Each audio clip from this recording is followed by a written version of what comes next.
ہمارے حضرت مرشد عالم رحمۃ اللہ علیہ کے ایک مرید تھے، عالم تھے، مسلم شریف پڑھاتے تھے. انہوں نے زندگی کے کوئی 25 سال مسلم شریف پڑھائی تھی. ایک دن وہ کہنے لگے کہ حضرت میں آپ کو ایک عجیب واقعہ سناؤں. ان کو ضرور سنائیں. کہنے لگے کہ دارالعلوم دیوبند میں سعودی عرب سے ایک جماعت آئی علماء کی، 3 یا 4 بندے تھے، اور انہوں نے آ کے محتمم صاحب کو کہا کہ ہم ایک علمی مسئلہ ڈسکس کرنے کے لیے آپ کے پاس آئے ہیں. محتمم صاحب نے پوچھا کون سا مسئلہ؟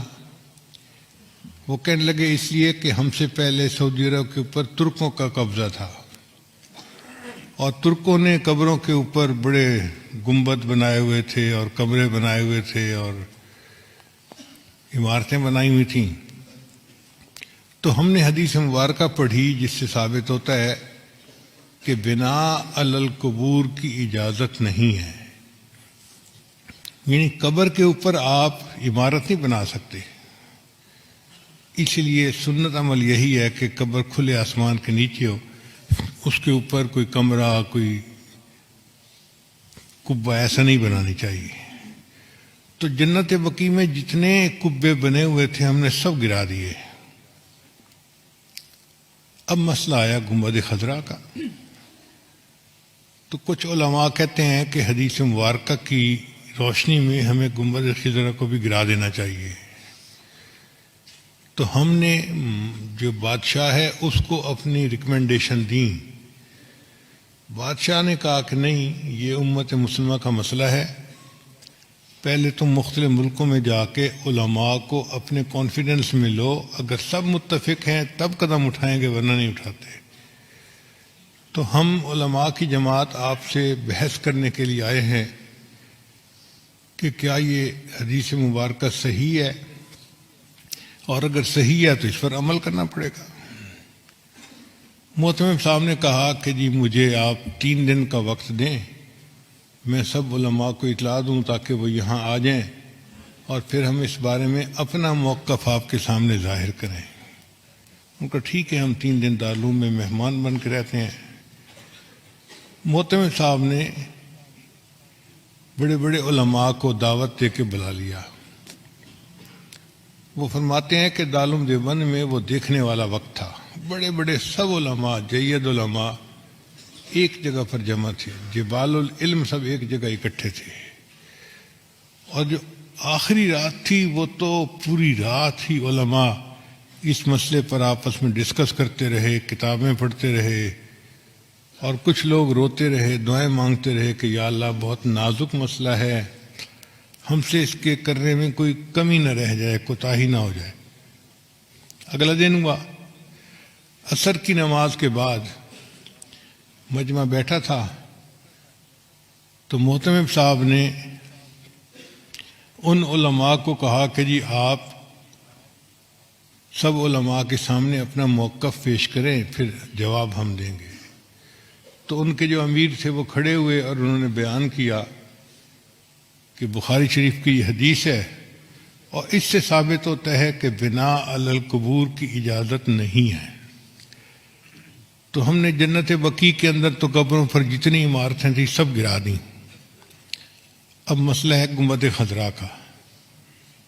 تو ہم آپ لوگوں سے یہ پوچھنے آئے ہیں کہ بتائیں کیا اس حدیث کے اوپر آپ کو کوئی اعتراض ہے، کوئی جرح ہے کسی راوی کے اوپر، یا کوئی کمی کسی طرح کی بھی ہو، کوئی شغم ہو تو بتائیں. تو جب انہوں نے پوچھا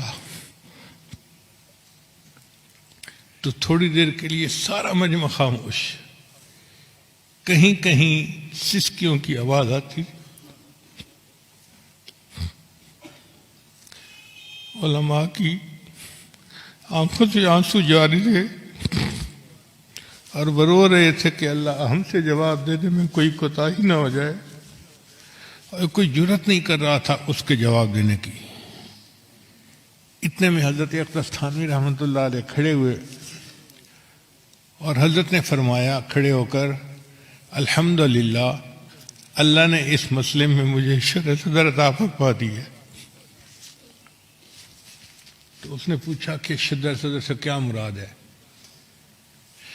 حضرت نے فرمایا کہ شرح صدر یہ کہ یہ حدیث بالکل صحیح ہے، اس کے کسی راوی کے اوپر کوئی اعتراض نہیں ہے، کوئی جرح نہیں ہے، اور ہر لحاظ سے یہ حدیث صحیح بھی ہے سند متصل کے ساتھ، اور صحیح مضبوط ہے مضمون اس کا۔ تو جو ان کے امیر تھے وہ کہنے لگے کہ اس کا مطلب یہ ہوا کہ اگر یہ حدیث صحیح ہے تو پھر تو نص ہو گئی، اس کے اوپر عمل کرنا ہمارے لیے ضروری ہو گیا، تو کیا ہم گنبد خضرا گرا سکتے ہیں؟ تو حضرت تھانوی رحمۃ اللہ نے جواب دیا، یہی تو شرح صدر ہے جو اللہ نے مجھے عطا فرما دیا، حدیث بھی صحیح ہے لیکن آپ گنبد خضرا کو گرا نہیں سکتے۔ اس نے کہا آپ کیسی باتیں کر رہے ہیں؟ جب حدیث صحیح ہے تو پھر اس گنبد خضرا کو گرانے میں رکاوٹ کیا ہے؟